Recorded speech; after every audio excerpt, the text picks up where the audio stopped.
Hello student, मैं सौरभ कोहली आपका हार्दिक स्वागत करता हूं अपने यूट्यूब चैनल में। प्यारे बच्चों, आज हम इस कक्षा में चर्चा करेंगे कारक की, जो कि 6ठी से 8वीं तक के लिए एवं बड़ी कक्षाओं के लिए भी काफ़ी महत्वपूर्ण है। आज हम कारक को समझेंगे और उससे पहले जो भी स्टूडेंट या कोई और व्यक्ति इस चैनल से नया जुड़ा हो, इस चैनल को सब्सक्राइब कर ले और बेल वाले बटन को ज़रूर प्रेस कर दे। तो चलिए शुरू करते हैं हम कारक। पर का अर्थ है बाद। कारक चिन्ह संज्ञा या सर्वनाम के बाद लगते हैं। जैसे मनोज ने सेब खाया, तो ने क्या हुआ? कारक हो गया। पेड़ से पत्ते गिर रहे हैं, शिक्षक छात्रों को पढ़ा रहे हैं, को इसमें क्या हो गया? कारक। पिताजी बच्चों के लिए फल लाए, तोता डाल पर बैठा है, तो यहां पर कारक क्या क्या हो गया? ये सब कारक चिन्ह हो गए। आगे हम देखें इन वाक्यों में आए ने, को, से, के लिए तथा पर परसज्ञ संज्ञा तथा क्रिया के संबंध को प्रकट कर रहे हैं।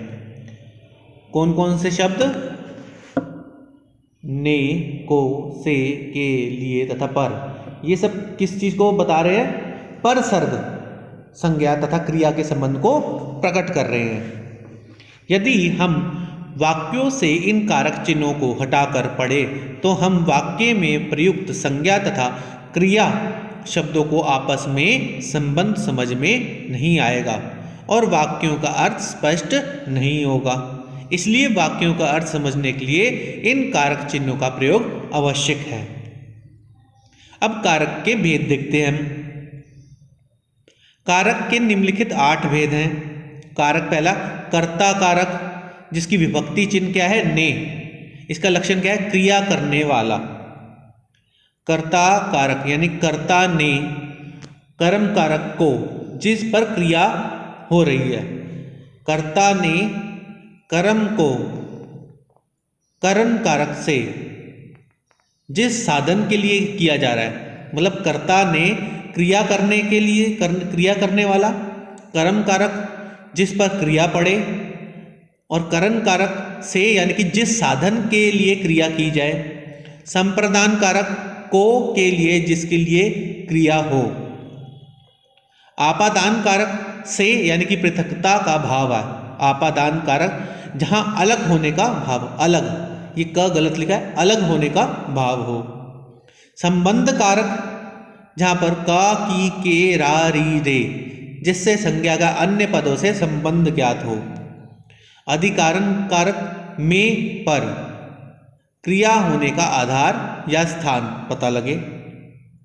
संबोधन कारक हे, अरे जिससे संबोधित किया जाए। मतलब कि जितने ये 8 आपको कारक बताए हैं, इनकी विभक्ति चिन्ह हमें ध्यान रखनी है। उससे हमें आइडिया लग जाएगा कि किस लक्षण को हम देख रहे हैं कि ये कौन सा कारक है। जैसे कर्ता ने कर्म को करण से, संप्रदान के लिए, आपादान से, संबंध कारक के, अधिकरण कारक पर, संबोधन कारक है, अरे, इस तरह से हमें पता लग जाएगा। अब ऊपर लिखे 8 कारकों में से केवल 6 कारक ही वाक्य में प्रयुक्त संज्ञा या सर्वनाम का संबंध, उस वाक्य की क्रिया बताते हैं। संबंध कारक तथा संबोधक कारक यह संबंध नहीं बताते हैं। संबंध कारक वाक्य में प्रयुक्त 2 संज्ञाओं का संबंध बताता है, जैसे यह कोमल के खिलौने हैं, यह अंशु का घर है। तो ये इससे हमें संबंध कारक वाक्यों में प्रयुक्त 2 संज्ञाओं का संबंध पता लगता है। अब कर्ता कारक क्या है? कर्ता का अर्थ है काम करने वाला। संज्ञा या सर्वनाम के जिस रूप से क्रिया करने वालों का बोध हो उसे कर्ता कारक कहते हैं। जैसे ओजस्व ने पाठ पढ़ा, पिताजी ने खाना खाया। मतलब कर्ता कौन है? पिताजी ने खाना खाया, काम करने वाला।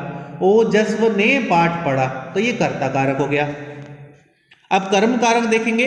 संज्ञा या सर्वनाम द्वारा दी गई क्रिया का फल संज्ञा या सर्वनाम द्वारा दी गई क्रिया का फल या प्रभाव जिस पर पड़ता है उसे कर्म कारक बोलते हैं। जैसे माँ ने बालक को सुलाया। किसको सुलाया? माँ ने बालक को सुलाया। अध्यापक ने छात्रों को पढ़ाया। मतलब इसका क्या है? कर्म कारक का संज्ञा या सर्वनाम द्वारा दी गई प्रक्रिया का फल या प्रभाव जिस पर पड़ता हो। मतलब जैसे सोनू ने मोनू को बुलाया, एक का प्रभाव दूसरे पर पड़ रहा है जिस पर। अब कर्म कारक जिसकी सहायता से कोई कार्य हो। संज्ञा या सर्वनाम शब्द कर्म कारक कहलाता है। जैसे कंस कृष्ण के द्वारा मारा गया, रावण राम के द्वारा मारा गया। मतलब जिसकी सहायता से कोई दूसरा काम हो। बढ़ई ने आरी से लकड़ी काटी, सोनू ने मोनू के लिए पानी लेकर आया, सोनू ने हीना के लिए खाना बनाया। अब संप्रदान कारक, संप्रदान का शाब्दिक अर्थ है देना। जिसके लिए कोई कार्य किया जाए या जिससे कुछ दिया जाए वह संज्ञा या सर्वनाम पद संप्रदान कारक होता है। जैसे आयुष ने रोहन को पुस्तक दी, महिला ने भूखे को भोजन करवाया। अब इसमें क्या है? संप्रदान का शाब्दिक अर्थ है देना, कुछ दिया। जैसे आयुष ने रोहन को पुस्तक दी, आयुष ने रोहन को किताबें दी, आयुष ने रोहन को पेंसिल दी। महिला ने भूखे को भोजन करवाया, महिला ने किसी दूसरी महिला को कपड़े दिए। किसी को देना शाब्दिक अर्थ है, संप्रदान का अर्थ है किसी को कुछ देना। आपादान कारक संज्ञा या सर्वनाम के जिस रूप से अलग होने का भाव हो। अब ये डिफरेंस, एक एक चीज को अलग करने का भाव है। जहां आपादान कारक होता है वहां, जहां अलग होने का भाव प्रकट होगा वहां आपादान कारक होगा। इसका परसर्ग से होता है। जैसे चिड़िया पेड़ से उड़ गई। चिड़िया कहां से उड़ गई? पेड़ से उड़ गई, अलग हो गई ना, यानी कि तो ये इसको बताता है। पेड़ से डाली टूट गई तो ये अलग हो गई। पहाड़ों पे झरना बहा, पहाड़ों पर से झरना बहा।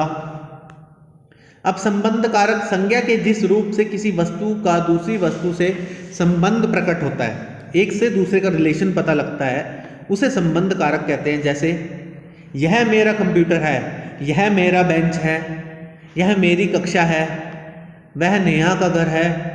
इस तरह से जिससे संबंध पता लगे वो संबंध कारक है।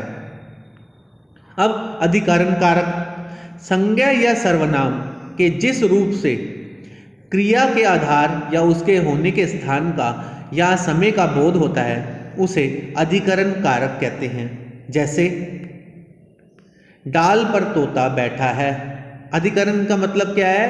संज्ञा या सर्वनाम के जिस रूप से क्रिया के आधार या उसके होने का के स्थान का या समय का बोध होता है। मतलब क्रिया के किसी स्थान पर होने का या समय का बोध हो उसे अधिकरण कारक कहते हैं। जैसे डाल पर तोता बैठा है, बच्चे कक्षा में बैठे हैं, बच्चे विद्यालय गए हैं। अब संबोधन कारक शब्द के जिस रूप में किसी को बुलाने या पुकारने का भाव प्रकट होता है उसे संबोधन कारक कहते हैं। जैसे संबोधन का अर्थ है पुकारना। अरे बबीता इधर आओ, हे ईश्वर सबकी रक्षा करो।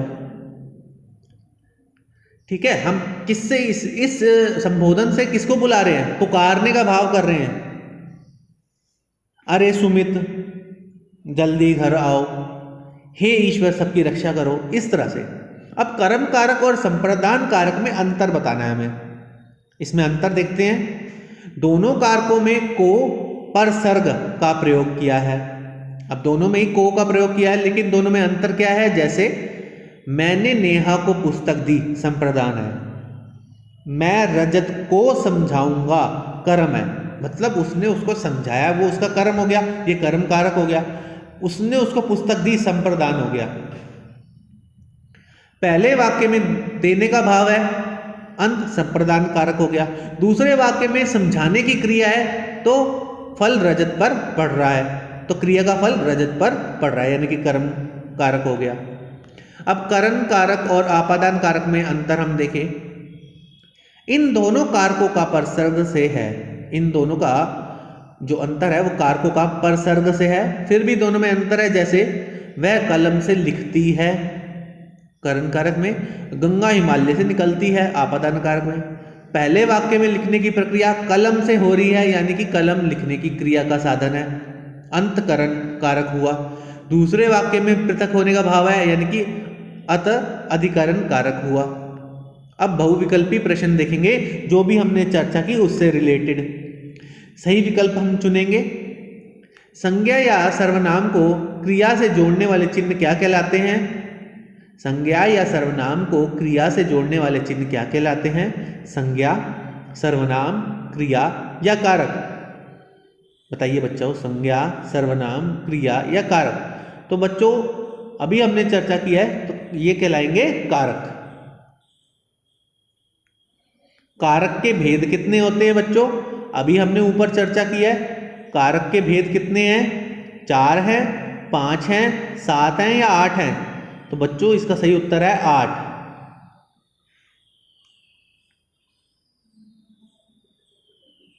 कारक चिन्हों को क्या कहा जाता है?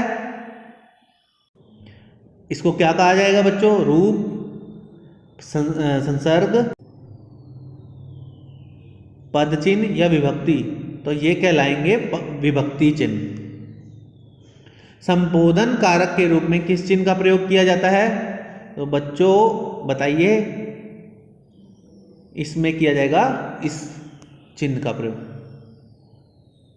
का के की चिन्ह है संबंध कारक का। किसका है बच्चों? संबंध कारक का चिन्ह है। तो बच्चों आज का हमारा कारक का ये जो विषय था वो यहीं समाप्त होता है। ये आप इस चैनल के साथ जुड़े रहिए, इसे लाइक शेयर एंड सब्सक्राइब करना बिल्कुल ना भूलें, बेल आइकन को जरूर प्रेस करें। धन्यवाद।